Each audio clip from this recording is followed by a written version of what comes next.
दोस्तों, Navodaya coaching centre में आपका हार्दिक स्वागत है। मैं शैलेंद्र कुमार आपको क्लास 10th की एनसीईआरटी की बुक विषय विज्ञान के बारे में यहाँ अध्ययन करने जा रहे हैं। विज्ञान का जो है पहला चैप्टर है। पहले चैप्टर की ये दूसरी वीडियो है। इस चैप्टर में हम बात करते हैं रासायनिक अभिक्रिया एवं समीकरण, मतलब कि केमिकल रिएक्शन एंड इक्वेशन के अंतर्गत इस चैप्टर में हम देखते हैं रासायनिक अभिक्रियाओं के प्रकार, मतलब type of chemical reaction. Type of chemical reaction की बात करते हैं तो इसमें आता है क्या, कौन कौन से, कॉम्बिनेशन मतलब कि संयोजन अभिक्रिया मतलब कॉम्बिनेशन रिएक्शन, और दूसरा आता है कौन सा, वियोजन या अपघटन अभिक्रिया मतलब कि डीकम्पोजिशन रिएक्शन।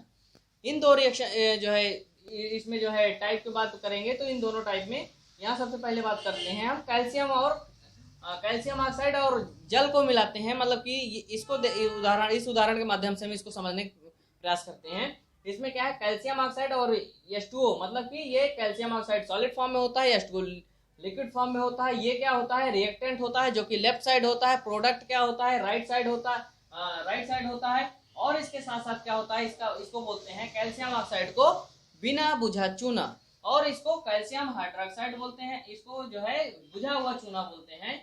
और ये जो है क्या है, CaOH का होल ट्वाइस ये, और इसके साथ क्या होता है, प्रोडक्ट में ऊष्मा भी निकलती है। तो इसमें देखेंगे कि क्या होता है कि यही ऐसी रिएक्शन को क्या होता है कि ऊष्मा एक्सोथर्मिक रिएक्शन भी कहते हैं, ऊष्माक्षेपी रिएक्शन भी कहते हैं, क्योंकि इसमें हीट निकल रही है। और ये कॉम्बिनेशन रिएक्शन का अंतर्गत एक उदाहरण और हम देख लेते हैं। H2 प्लस O2 जब मिलती है तो क्या बनता है, 2H2O, मतलब कि हाइड्रोजन और ऑक्सीजन मिलके क्या बनाते हैं, वाटर का निर्माण करते हैं, जल का निर्माण करते हैं।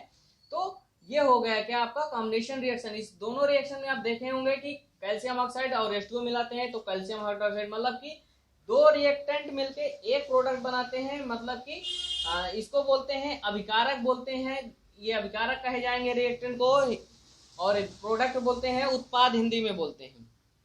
तो इसके बाद आप देखेंगे कि कॉम्बिनेशन रिएक्शन में दो रिएक्टेंट मिलकर एक जो है प्रोडक्ट फॉर्म कर रहे हैं, और इसमें भी देखेंगे कि हाइड्रोजन और ऑक्सीजन मिलकर वाटर का निर्माण कर रहे हैं, जल का निर्माण कर रहे हैं। इसके बाद हम बात कर लेते हैं कि ऊष्माक्षेपी रासायनिक अभिक्रिया के उदाहरण। ये जो हम उदाहरण बताने जा रहे हैं ये तीनों उदाहरण है किसके, ऊष्माक्षेपी रासायनिक अभिक्रिया के उदाहरण है। इसको बोलते हैं इंग्लिश में एक्सोथर्मिक रिएक्शन। एक्सोथर्मिक रिएक्शन की बात करेंगे, एक्सोथर्मिक केमिकल रिएक्शन के ये तीनों उदाहरण हैं। इसमें सबसे पहले हम बात करते हैं कौन कौन से, कि जब प्राकृतिक गैस का दहन होता है तो क्या होता है कि मेथेन CH4 प्लस 2O2 यानी कि ऑक्सीजन के साथ जब मिलती है प्राकृतिक गैस तो क्या होता है, जब जलती है तो क्या होता है कि CO2 बनता है, और H2O गैस फॉर्म में होती है, CO2 भी गैस फॉर्म में होती है, और क्या निकलता है कि ऊर्जा निकलती है, ऊर्जा मिलती है इससे। ठीक है, इसके बाद बात कर रहे हैं यहाँ पे ग्लूकोज का उदाहरण ले रहे हैं कि जब ये ब्रेक होता है तो क्या मिलता है इससे। ग्लूकोज क्या होता है कि C6H12O6 क्या होता है, एक फॉर्म में होता है, AQ लिखा जाता है, AQ गैस, जी सॉलिड को यस लिखा जाता है। इस सब के बारे में हम आपको इसके पहले वीडियो में सारी चीज बता दिए हैं कि यस से क्या होता है कि सॉलिड होता है, यल से क्या होता है, लिक्विड होता है। तो इसके बारे में पहली वीडियो में अच्छे से बताए हैं, अगर ना देखे हो तो आप वहां से देख सकते हैं। तो यहाँ पे क्या होता है कि ये दोनों मिलकर क्या बना रहे हैं, यहाँ पे ये जो है उदाहरण है कॉम्बिनेशन। ध्यान दीजिएगा कि ये दोनों रिएक्शन कैल्शियम ऑक्साइड और हाइड्रोजन और ऑक्सीजन के, ये दोनों रिएक्शन कॉम्बिनेशन रिएक्शन की, यहाँ जो हम बात कर रहे हैं ये रिएक्शन ऊष्माक्षेपी मतलब कि एक्सोथर्मिक रिएक्शन के ये उदाहरण हम देख रहे हैं, ये तीनों उदाहरण।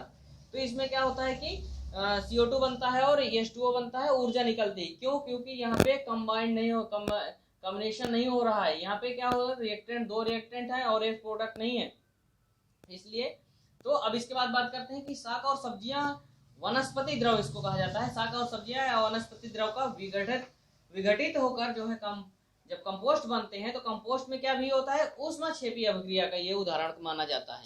ये भी, ये तो हो गया आपका एक्सोथर्मिक रिएक्शन के उदाहरण। अब इसी में इसके अगले बात करते हैं वियोजन, मतलब कि वियोजन या अपघटन अभिक्रिया। इस अभिक्रिया में बात करते हैं डीकम्पोजिशन रिएक्शन। डीकम्पोजिशन रिएक्शन में क्या होता है कि जब कोई जो भी रिएक्टेंट होते हैं वो ब्रेक होते हैं, मतलब कि टूटते हैं, वो क्या होते हैं कि प्रोडक्ट जो बनाते हैं उसमें कई प्रोडक्ट बनाते हैं, लेकिन रिएक्टेंट जो होता है एक होता है। इसके आप पहले देखेंगे कि इसमें जैसे कि फेरस सल्फेट होता है, फेरस सल्फेट 2FeSO4 होता है, फेरस सल्फेट होता है, हरे रंग की इसमें क्रिस्टल मिले होते हैं। तो इसके कारण क्या होता है कि इसका रंग हरा होता है, जो क्रिस्टल मिले होते हैं। तो 2Fe-SO4 होते हैं, ये सॉलिड फॉर्म होता है। और इसको जब ऊष्मा देते हैं तो क्या बनता है, ये ऊष्मा जब इसको फेरिक ऑक्साइड बनते हैं। फेरिक ऑक्साइड क्या है, 2Fe2SO3 बनता है, और SO2 और SO3 के गैस फॉर्म में ये दोनों निकलते हैं, और ये सॉलिड फॉर्म में होता है। तो इसमें देखेंगे कि Fe-SO4 7H2O को जब क्रिस्टल जो गर्म करते हैं तो ये क्या होता है, जल त्याग देता है, मतलब कि जल मुक्त हो जाता है, जल निकल जाता है, ये बात होती है। एक चीज और आप गौर किए होंगे कि अभी तक जब हम कॉम्बिनेशन रिएक्शन में बात कर रहे थे तो यहाँ पे क्या हुआ, एक्सोथर्मिक का आया कि एक्सोथर्मिक के उदाहरण हमें देखने को मिले कि यहाँ ये रिएक्शन क्या हो जाती है, कॉम्बिनेशन रिएक्शन है, साथ साथ क्या है, एक्सोथर्मिक रिएक्शन भी है, क्योंकि यहाँ हीट निकल रही है। इसके बात करेंगे यहाँ पे जो डिकम्पोजिशन रिएक्शन है, डिकम्पोजिशन में इसी तरह आप आगे बात जो है देखेंगे कि क्या आता है, एंडोथर्मिक। यहाँ पे जैसे एक्सोथर्मिक है, वहां पे क्या आएगा, डिकम्पोजिशन रिएक्शन में एंडोथर्मिक आएगा। एंडोथर्मिक में देखेंगे कि क्या होता है कि कैल्शियम, जैसे कि यहाँ पे फेरस सल्फेट लिए थे, फेरस सल्फेट क्या होता है, किसमें टूटता है, जब फेरस सल्फेट का दान डिकम्पोजिशन रिएक्शन में आपने देखा कि जो रिएक्टेंट है वो प्रोडक्ट में क्या होता है कि जैसे फेरस सल्फेट लिए थे वो क्या है, फेरिस ऑक्साइड बनाता है, SO2 और SO3 बनते हैं। तो ये इसमें क्या होता है कि ये रिएक्शन आप देखें कि इसमें जब इसमें सल्फर जो है टूटता है तो ये क्या होता है, एक विशिष्ट गंध भी निकलती है इसमें। और इसके बाद हम बात कर रहे हैं कि कैल्शियम कार्बोनेट। कैल्शियम कार्बोनेट क्या होता है कि चूना पत्थर, इसको चूना पत्थर भी कहते हैं, और ये चूना पत्थर होता है, और ये क्या, ये सॉलिड फॉर्म में होता है। जब इसको हीट करते हैं तो क्या होता है, या उष्मा देते हैं तो ये कैल्शियम ऑक्साइड बनाता है, मतलब कि बुझा हुआ चूना बन जाता है। और इसके बाद क्या है, सल्फर, ये जो कैल्शियम ऑक्साइड होता है सॉलिड होता है, और कैल्शियम कार्बन डाइऑक्साइड जो है गैस रिलीज होती है। इसके साथ देखते हैं कि जो चूना होता है ये सीमेंट के निर्माण में भी ये उपयोग किया जाता है। तो ये क्या होता है कि इसमें देखेंगे कैल्शियम कार्बोनेट किसमें ब्रेक हो रहा है, कैल्शियम ऑक्साइड में। ये जो है कार्बोनेट अलग बनके होके क्या बना रहा है, कार्बन डाइऑक्साइड बना रहा है, मतलब कि इसमें ब्रेक हो रहा है। तो ये क्या हो रहा है, डिकम्पोज हो रहा है, टूट रहा है। हिंदी में इसको बोलते हैं वियोजन अपघटन, या वियोजन कहेंगे, अपघटन अपक्रिया कहेंगे। तो इसके बाद एक उदाहरण और देख लीजिए, लेड नाइट्रेट का। लेड नाइट्रेट क्या होता है, Pb2PbNO3 का होल ट्वाइस क्या होता है कि इसमें जब तापन दिया जाता है सॉलिड फॉर्म होता है, जब हीट किया जाता है तो क्या बनता है कि 2PbO, मतलब कि लेड ऑक्साइड बना लेता है, और 4NO2 बनता है, मतलब कि 4 जो है, ये इक्वेशन बैलेंस करने के लिए लिखा जाता है कि 4 2 जो ये नंबर लिखे जाए। तो इसमें जो है NO2 जो गैस है, नाइट्रोजन ऑक्साइड गैस है, वो जो है भूरे कलर की जो है धुआं टाइप निकलती है इसमें जो है, और ऑक्सीजन जो है गैस रिलीज होती है किसमें, लेड नाइट्रेट का। जब इसमें हीट किया जाता है तो क्या बनता है कि ऑक्सीजन बनती है, नाइट्रोजन डाइऑक्साइड गैस निकलती है, और धुआं निकलता है, और इसमें जो है ऑक्सीजन रिलीज होती है। तो ये रिएक्शन हो किसमें बात कर रहे हैं हम, डिकम्पोजिशन की, मतलब कि देख रहे हैं कि लेड नाइट्रेट किसमें, लेड ऑक्साइड में हो रहा है, और NO2 बन रही है, ऑक्सीजन बन रही है।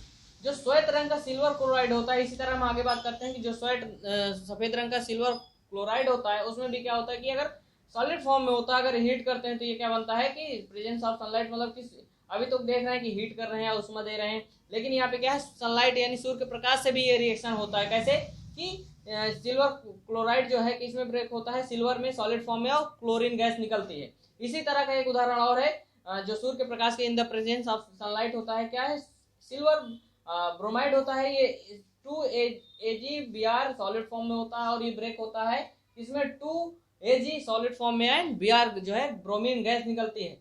तो इसका उपयोग इसमें होता है श्याम श्वेत फोटोग्राफी हिंदी में बोलते हैं, इंग्लिश बोलेंगे, कहने का मतलब कि यही ब्लैक एंड व्हाइट फोटोग्राफी जो होती है उसमें जो है इसका सिल्वर ब्रोमाइड का ही उपयोग किया जाता है।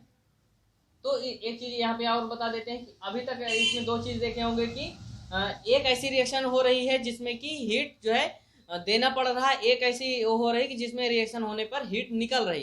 तो ऐसी रिएक्शन जिसमें कि हीट निकल रही हो, जैसे कि कैल्शियम, ये जब बुझा हुआ चूने को बुझाते हैं उसमें हीट निकलती है, तो ये किसके अंतर्गत आता है, एक्सोथर्मिक के आता है, जिसमें कि हीट निकलती है रिएक्शन होने पे। और ऐसी रिएक्शन जिसमें कि रिएक्शन होने के लिए हीट जरूरी होती है, ताप जरूरी होती है, वो क्या बोलेंगे, एंडोथर्मिक रिएक्शन बोलते हैं।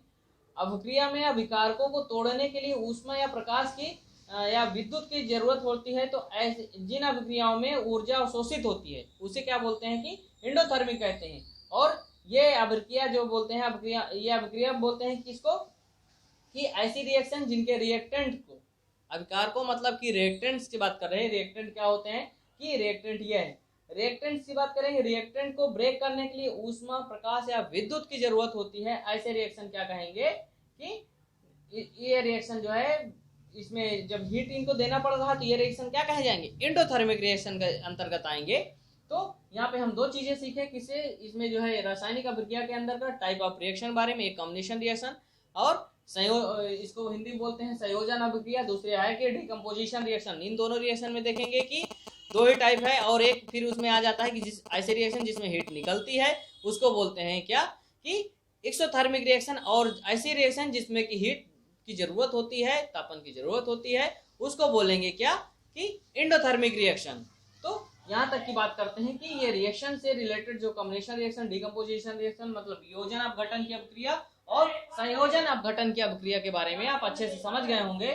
तो आशा करते हैं कि इन जो है रिएक्शनों के माध्यम से आपको बड़े आसानी तरीके से आप ये समझ गए होंगे कि कितने टाइप की रिएक्शन होती हैं और रिएक्शन होने पे क्या क्या चीज होते हैं। आशा करते हैं कि आपको यहाँ तक की वीडियो समझ में आ गई होगी। तो उम्मीद करते हैं ये वीडियो अब यहाँ पे हम खत्म करते हैं। इसके बाद अगला जो हम पढ़ाएंगे, इसके बाद होगा तीसरे पार्ट में इसको पढ़ाएंगे विस्थापन अभिक्रिया मतलब कि डिस्प्लेसमेंट रिएक्शन। तो उम्मीद करते हैं ये वीडियो हमारी आपको अच्छी लगी होगी। तो इसके आगे के आप भाग देखने के लिए आप जो है हमारे तीसरे पार्ट को देखिए। तो ये वीडियो यहीं पे खत्म होती है। Thank you.